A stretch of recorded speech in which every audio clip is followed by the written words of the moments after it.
Costco versus Sam's Club. So an employee at Walmart-owned Sam's Club, an average worker there would make $17,486 per year. Now, Walmart and Sam's Club, they're notorious for being horrible to their employees. I mean, there's so many cases of discrimination that are in court right now in regards to them. There's horrible pay, and they don't even have benefits. So it's at the point where a tremendous swath of the workers at Walmart and Sam's Club, they rely on food stamps, they rely on Section 8, and all this is going on while Walmart, by the way, is getting a tremendous welfare check in the form of a subsidy from the U.S. government. So Walmart gets a subsidy, the corporation, but the people who work for Walmart don't see any of that money, and they're forced to also go on public assistance in the form of food stamps and Section 8 and stuff like that, right? I mean, it's amazing how bad they treat their workers. But, so like I said, $17,486 per year, that's your average employee who works at Sam's Club.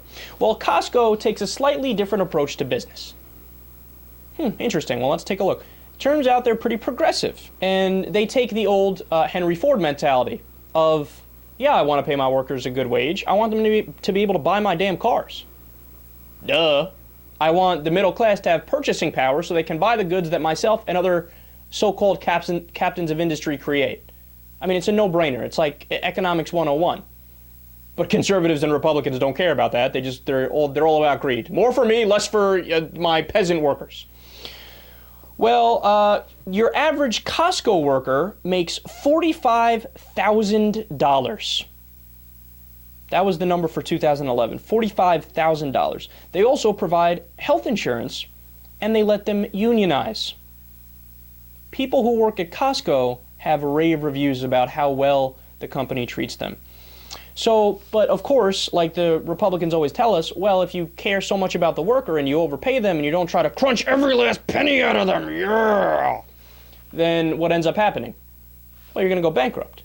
Silly libs, you know nothing about business. Move along. Oh, would you look at that? They made $537 million in profit last quarter. In fact, CEO of Costco, Craig Jelinek, recently had a little quote for Congress. He had something to say to Congress about raising the minimum wage. Quote, "At Costco, we know that paying employees good wages makes good sense for business. Instead of minimizing wages, we know it's a lot more profitable in the long term to minimize employee turnover and maximize employee productivity, commitment, and loyalty. We support efforts to increase the federal minimum wage." God, this guy is such an asshole, isn't he? Wanting his workers to actually have decent lives and whatnot.